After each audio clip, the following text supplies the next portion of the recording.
Hello 10th standard. Welcome to English class. Today we are going to do a poem from your textbook, A Tiger in the Zoo, written by Leslie Norris. Now before I start this poem, let me just ask you, have you all been to a zoo?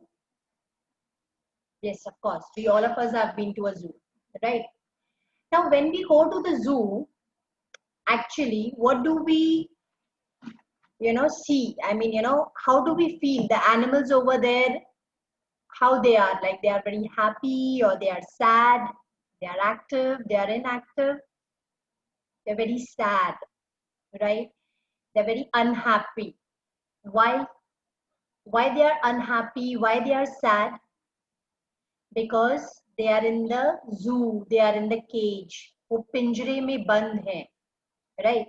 आप imagine करो, अगर हमें कोई cage में डाल दे, हमें कोई पिंजरे में बंद कर दे, तो हमें कैसा लगेगा?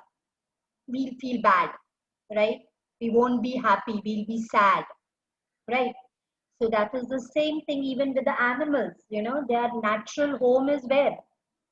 Forest, right? Natural habitat is their home. और वहां से हम उनको एक जू में केज के अंदर डाल दें तो अपने घर से दूर, so they will feel bad, right? So now this poem, in this poem, the poet, Leslie Norris, he has actually described a contrast. He has described a contrast between a tiger in the zoo with a tiger in his natural habitat, that is in the forest, right? He has described a contrast. He's talking either about the two tigers or he's talking about the tiger who is in zoo and then the same tiger in the jungle or forest, right? He wants to show us the contrast. He wants to tell us about the behavior of the tiger. He wants to tell us about the contrast in the mood and environment of a tiger when the tiger is in the zoo and when the tiger is in the forest. Okay. This poem contrasts a tiger in the zoo with a tiger in its natural habitat. The poem moves from the zoo to the jungle and back again to the zoo. Now let us start reading this poem and I'll explain you stanza wise. The first stanza, he stalks in his vivid stripes the few steps of his cage on pads of velvet quiet in his quiet rage. सबसे पहले he here they are describing, the poet is describing the tiger who is in the cage, who is in the zoo. The first stanza में कौन से tiger का description है? Tiger जो जू में है, right? So let us see what this first stanza says. Stalks का मतलब होता है box, right? And vivid मतलब bright. Okay, vivid मतलब bright. तो यहाँ पर टाइगर जो है उसके बारे में डिस्क्रिप्शन है जो जू के केज में बंद है. And the poet is saying the tiger in the zoo is caged and the tiger with bright stripes on his body. कौन सा टाइगर है? The tiger with bright stripes on his body. Tiger has bright stripes on his body. Yes or no? So here the poet says the tiger with bright stripes on his body is walking in the cage. He stalks. Stalks matlab walks, right? He matlab the tiger. Tiger walks. Tiger is walking in the cage which has a limited space. The few steps of his cage. वो tiger जो है few steps क्यों ले पा रहा है? क्योंकि cage है, राइट?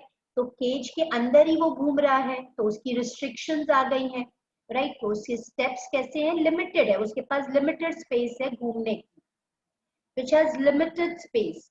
अब ऑब्वियसली है, जैसे मैंने बताया पिंजरा है, इतनी बड़ी जगह नहीं है, तो वो लिमिटेड स्पेस में घूम रहा है.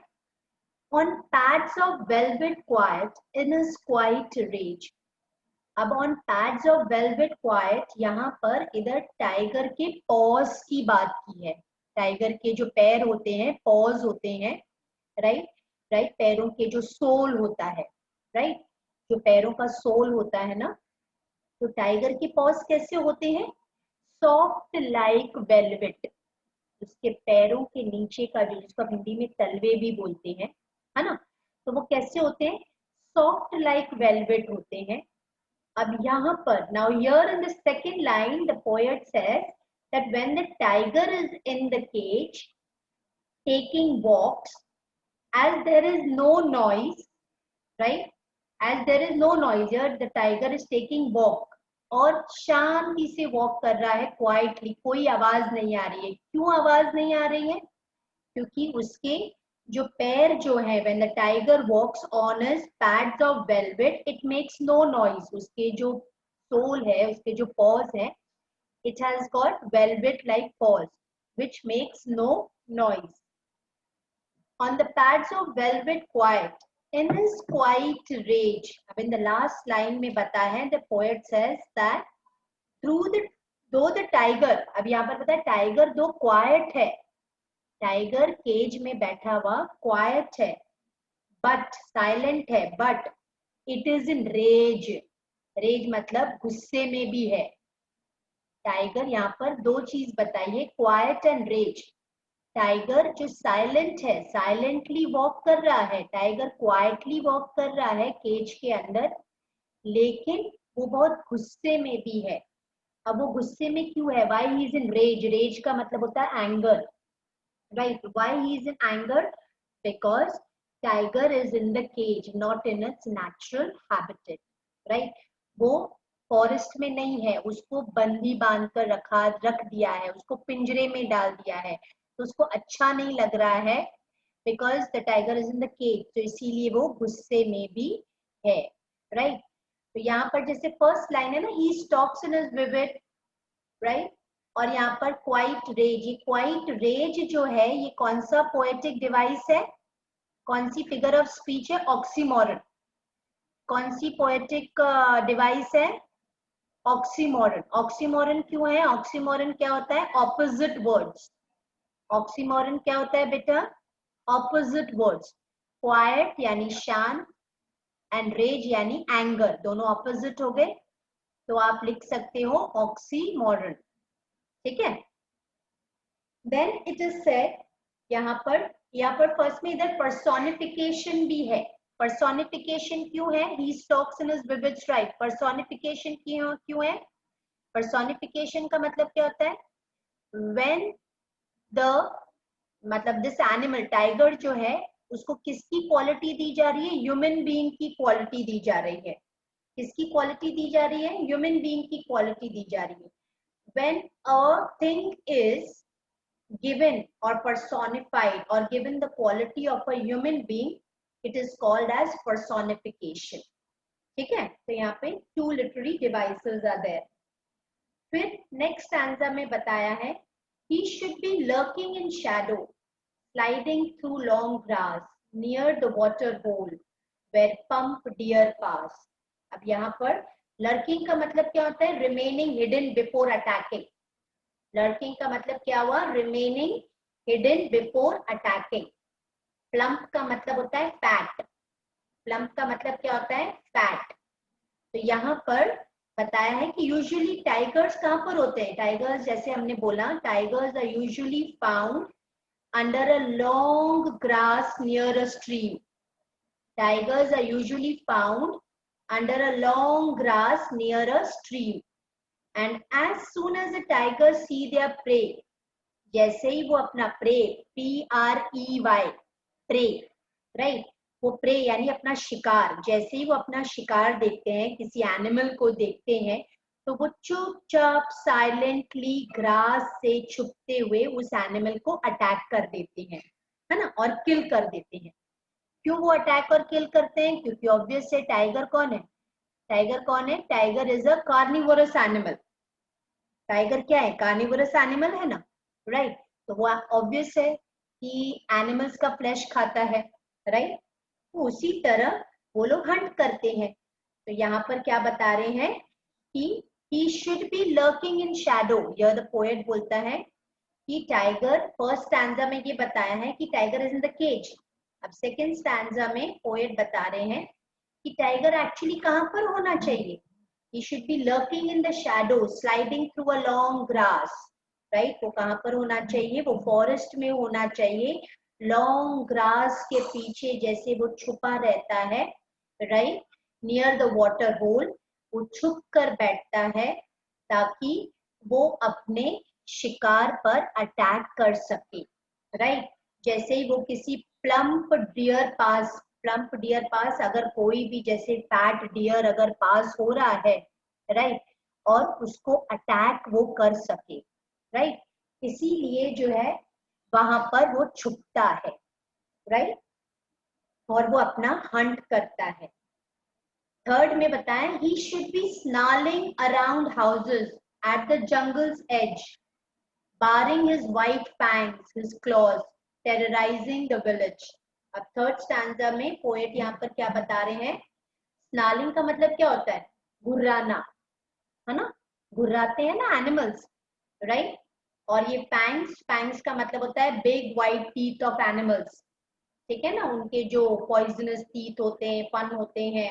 राइट, तो यहाँ पर पोएट थर्ड स्टैंजा में क्या बोल रहा है, दैट एक्चुअली टाइगर कहाँ पर होना चाहिए, टाइगर जो है वो जंगल में रहता है। अब क्योंकि जंगल में टाइगर रहता है, लेकिन आजकल क्या होता जा रहा है, पॉपुलेशन बढ़ती जा रही है, उसके कारण अर्बनाइजेशन होता जा रहा है ना। तो अर्बनाइजेशन के कारण हम क्या कर रहे हैं, हम फॉरेस्ट को डिस्ट्रॉय कर रहे हैं। विलेजर्स जो हैं वो अपने फ्यूल के लिए वुड्स को काटते हैं। राइट, अब वो कट करते जा रहे हैं। तो इन दिस पे क्या हो रहा है, ह्यूमन बीइंग क्या कर रहा है, वो अपनी एरिया, ह्यूमन बीइंग क्या कर रहा है, अपनी एरिया एक्सपैंड करता जा रहा है, और जंगल की एरिया जो एनिमल्स की एरिया है वो कम होती जा रही है। राइट, अब उसके कारण क्या होता है, तो द विलेजेस के पास जो जंगल की एज देखने को मिलती है, जहां पर विलेजेस होते हैं वहां पर जो जंगल की एज होती है ना, वहां पर हम क्या देखते हैं कि टाइगर जो है आ जाता है। हम कई बार न्यूज में, टीवी में देखते हैं कि है ना, विलेज के अंदर टाइगर आ गया, है ना, गांव के अंदर टाइगर आ गया। तो यहाँ पर वही बता रहे हैं कि right now if the tiger, अब वो क्या करता है, क्योंकि उसको जंगल में अपना शिकार नहीं मिलता है। If the tiger does not find its prey, PREY prey यानी शिकार, अपना फूड। राइट, अब अगर उसको अपना शिकार नहीं मिलता है, फूड जंगल में नहीं मिलता है, तो टाइगर क्या करता है, वो विलेज के क्लोज आ जाता है और विलेज के अंदर चला जाता है। विलेज टाइगर जो है, it enters the village to terrorize the people in the village. अब वो विलेज के अंदर किसी को एक्चुअली मारने नहीं आता है, क्या करने आता है, डराने आता है। Right, he should be snarling around houses at the jungle's edge, barring his white fangs, his claws, terrorizing the village। यहाँ पर एक्चुअली पोएट बोल रहा है कि जिस टाइगर को केज के अंदर डाल दिया है, एक्चुअली उसकी जगह केज के अंदर नहीं है, वो कहाँ पर होना चाहिए, वो एक्चुअली जंगल में होना चाहिए। वो जंगल जो अब अर्बनाइजेशन की वजह से कट होते जा रहे हैं। राइट, और जंगल और विलेज के बीच में छोटी सी एजेस हो गई है, और जंगल में क्योंकि टाइगर को अपना शिकार नहीं मिलता है, तो वो विलेज के अंदर आ जाता है, एंड यहाँ पर it terrorizes the people in village। So here the poet is trying to say the tiger does not come to attack the people, he only comes to terrorize the villagers। वो सिर्फ village के लोगों को, human beings को डराने आ रहा है, परेशान नहीं ना करे। राइट, आपने देखा होगा, देखो कोई भी एनिमल होता है ना, वो आपको कभी भी परेशान नहीं करता है जब तक आप उसको कुछ नहीं करते हो। यू मस्ट हैव सीन, आप कभी भी डॉग्स को देखो या कोई भी एनिमल्स को देखो, जैसे ही आपने उसको पत्थर मारा या कुछ परेशान किया, वो घूरना चालू कर देता है, बाग करना चालू कर देता है। राइट, तो that is why it is said कि एनिमल्स जो है वो कभी भी हार्म नहीं करते हैं जब तक आप उनको परेशान नहीं करते हो, राइट। और वो परेशान जब करते हैं हम, तो क्या करता है, he snarls by showing his teeth and showing his anger, right। अब फोर्थ स्टैंजा में बताया है, but he is locked in a concrete cell. Fourth stanza में क्या बताया है, अब यहाँ पर जो है टाइगर इन द जू की बात चल रही है। यहाँ पर बोला है, अब वो टाइगर, वो क्या है, यहाँ पर poet is feeling, showing his sympathy, right? Why poet is showing his sympathy? Because he's showing his sympathy on the pathetic condition of the tiger, because tiger is very unhappy, है ना। तो वहां पर बोल रहे हैं कि अब ये जो टाइगर है, it is locked in the concrete cell, यानी उसको केज में जो डाल दिया है, right, and can not come out, because cage में है, तो वो टाइगर जो है can not come out, his strength behind bars stalking the length of his cage ignoring visitors. अब वो केज के बाहर नहीं आ सकता है, राइट। तो यहाँ पर पोएट बता रहे हैं कि टाइगर की स्ट्रेंथ क्या है, it is locked behind the bars. Tiger की सारी स्ट्रेंथ अभी क्या हो रही है जू में, उसकी सारी स्ट्रेंथ जो है, it is locked. Why it is locked? Because tiger himself is locked in the cage, right. अब उसको बाहर निकालो। हम अगर जू में जाते हैं, पिंजरे के बाहर खड़े रहते हैं और हम लोग फेसेस बनाते हैं टाइगर्स के ऊपर, टाइगर को बुलाते हैं, वी डोंट गेट स्केयर। और केज का दरवाजा अगर खोल दिया जाए, तो ऐसा थोड़ी है कि वो हम अगर उसको परेशान कर रहे हैं तो टाइगर कुछ करता नहीं है, टाइगर जो है बहुत माइल्ड है, नहीं, उसकी सारी स्ट्रेंथ जो है वो क्या है, it is lock behind the cage, right. जब आप उसको जू में परेशान कर रहे हो और उस समय जू का जो है उसके पिंजरे का दरवाजा खोल दिया जाए, तब क्या होगा, we all of us will run, है ना। तो दैट टाइम वो अपनी जो है ताकत दिखा सकता है, अपना जो है स्ट्रेंथ पूरा दिखा सकता है। तो यहाँ बता रहे हैं कि इसीलिए पोएट जो है, he is feeling bad on the unpleasant condition of the tiger in the zoo. Why? Because the tiger is locked in the concrete cell and his strength is behind bars. अब और उसके कारण देखो, third line देखो, stalking the length of his cage and ignoring visitors. And when the visitors they come to visit him, when they come to see the zoo, right, वो सारे visitors को ignore करता हुआ अपने सिर्फ केज में जो है अप डाउन लेफ्ट राइट क्या करता रहता है, वॉक करता रहता है। Then it is said in the last stanza, he hears the last voice at night, the patrolling cars, and stares with his brilliant eyes at the brilliant stars. अब क्या बता रहे हैं लास्ट स्टैंजा में, poet is saying, in the zoo at night when everything is silent, right। और उस समय क्या होता है, आप देखो जब भी हम जू में जाते हैं ना एट नाइट, उनकी जो जो फॉरेस्ट आई मीन जो जू के अथॉरिटी होते हैं, वो अपनी गाड़ी लेकर पेट्रोलिंग करते हैं, राइट। पूरा एक बार सारा जू का जो है पूरा घूम कर देखते हैं कि एवरीथिंग इज फाइन और नॉट, राइट। इस समय बता रहे हैं जू में जब he sees and he hears, वो जब सुनता है पेट्रोलिंग कार्स की आवाज, जब वो सुनता है, he hears the sounds of patrolling cars in the zoo but shows no interest in them।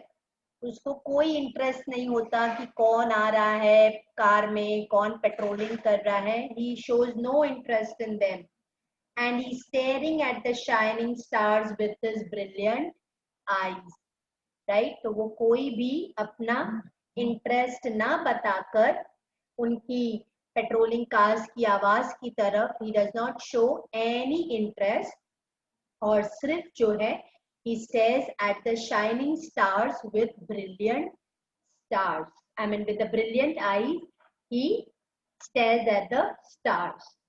ठीक है, समझ में आया।